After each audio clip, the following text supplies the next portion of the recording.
to ride behind the boxes for the second of the night. The Ballarat to Sandown final. Favourite is Inclination at $2.30. All I see. Thanks, Tim. Back here at Sandown for race 2 on Sandown Cup night. These two blokes, Nathan Rooney and Michael Tice, served us up the winner in agreement in race 1, and they're back on the same page in race 2, boys. Nathan, who is it? Yeah, I went with Inclination, made one of the better bets of the night. I thought his run at Ballarat was good. He's been proven around 2 turns and he's raced here at Sandown. So 4, 2, 6 and 5 are my numbers in this Ballarat to Sandown final.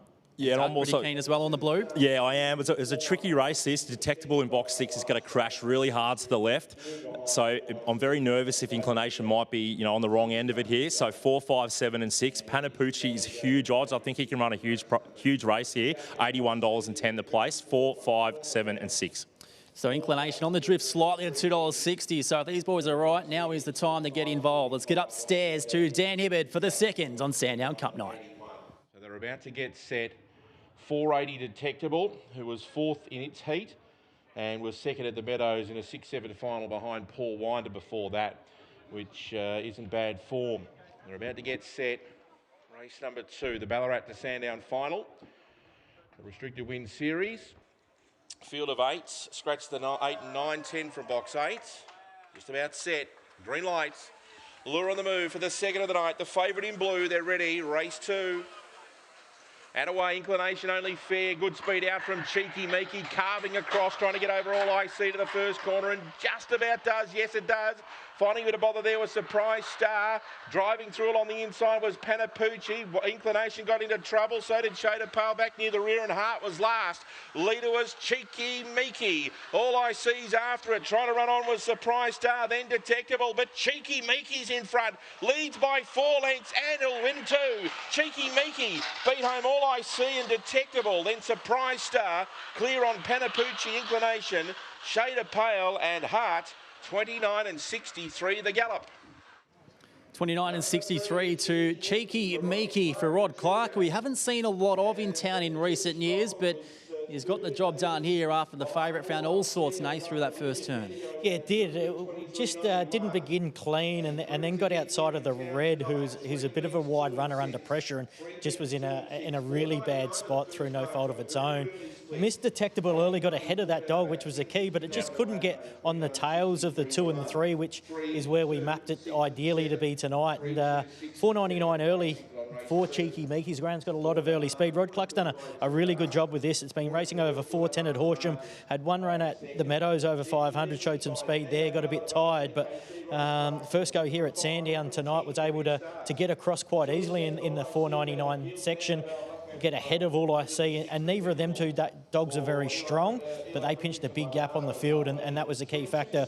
Surprise Star was up there early, but it's another one that's only just started racing over 450, never been to Sandown. You knew it was going to be vulnerable late, and just out and rolling Cheeky Meeky, too good. Yeah, absolutely. And just with that 400-metre form, you should probably get to be in a forward position, but probably both of us would have had her as a distance query, maybe thinking that All I See was going to annoy her. We set it up for Inclination to run over the top. But yeah, as you said, All I See and Cheeky Meeky were the two that avoided Detectable. Unfortunately, Inclination was back in that ruck. Surprise Star took advantage of the map, didn't hit the line that great. Detectable, just sort of not sure where he's at the moment. I just want to see him again, maybe off a couple of inside draws, maybe on a Monday night race or something like that.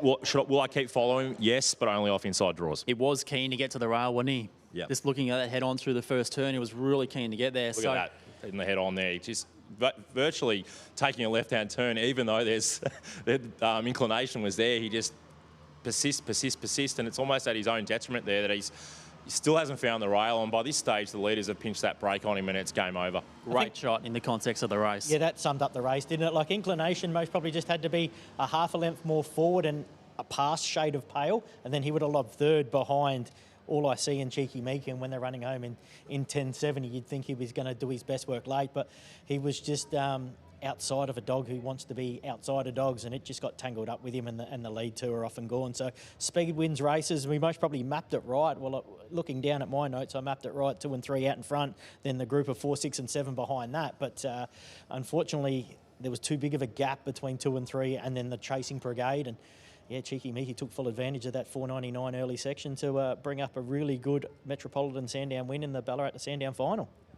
I always find it bloody hard with these country heats into city final. Is that an attitude you guys take as well? Yeah, I always look at them as a trainer point of view and nearly try to avoid them, because you get dogs like Cheeky Meeky who are genuine 450 dogs, in my personal opinion. So the speed and the run to the corner, you think, it's only a 1 to 4 and we're taking provincial dogs, but they run 4.99 early. The first race ran 5.13 early. They've just got so much speed because they're high-speed runners trying to get the 500, and then sometimes that undone the stronger dogs who look well suited, like we thought Inclination was in that race tonight. And there was that race. Was it the Warrnambool to the Meadows race on either Silver Chief night or Phoenix night, where basically every dog in the race was a distance query? Dave Gills off box 1, horrifically missed the start. Black Dog, That's I believe. right. Minor Mick. Yeah. Minor Mick, yep. And he still managed to round him up Phoenix and win. night, I reckon it Yeah, was. it was a Phoenix night? Yeah. So Like 30-90 or I think 30-80. that race there Visually, it was massive. typifies how these provincial to the city heats and finals can be very tricky. Yeah, indeed. And I can see Rod Clark there with a Brindle Greyhound, which of course is Cheeky Meeky, the winner.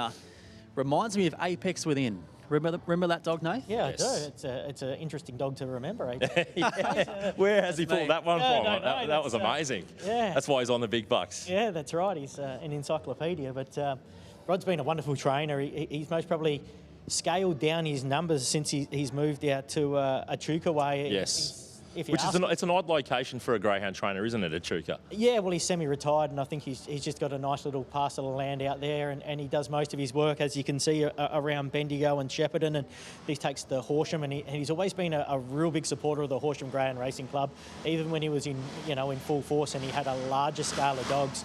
Rod would always go to Horsham, and I think he's won a couple of Trainers of the Year there. So no surprise to see him in the winner's circle, but not too many at Sandown throughout his career. But nonetheless, Rod Clark, congratulations. Indeed, congratulations, Rod Clark. Pretty speedy, she goes all right. Yeah, she absolutely done what she needed to do tonight. I thought she'd carve to the fence and give the blue the run, but too fast, too early. It's good to see her do that. Even better to see you. Now, it's not often that we see you in town in at least recent years. What does life look like from a greyhound point of view at the moment? Looks good. We've got a good litter. It's probably brought me back in. I was half retired up there at Echuca on the beautiful Murray. Doing what? Nothing. Yeah, Fishing or anything like that? Drinking beers like I would be? all the above, yes. All the above, yeah. Beautiful lifestyle up there. But yeah, got a good litter and it's kept me in. I just mentioned the boys as well, seeing you with a Brindle Greyhound in front of the post, winning here at Sandown. It just gave me flashbacks of Apex Within, which I'm sure brings back pretty good memories for you too. Yeah, that's a while ago now, wasn't it? Yes, it is a while ago. But anyway, hopefully we've got another one like him. Yep, so watch out for him. He's called Biscottino. Very nice. Biscottino. Yes, beautiful dog. Looking forward to following him. Good job, mate. Good to see you back here as well. Congratulations. Cheers, Jason. Thank you. Cheers.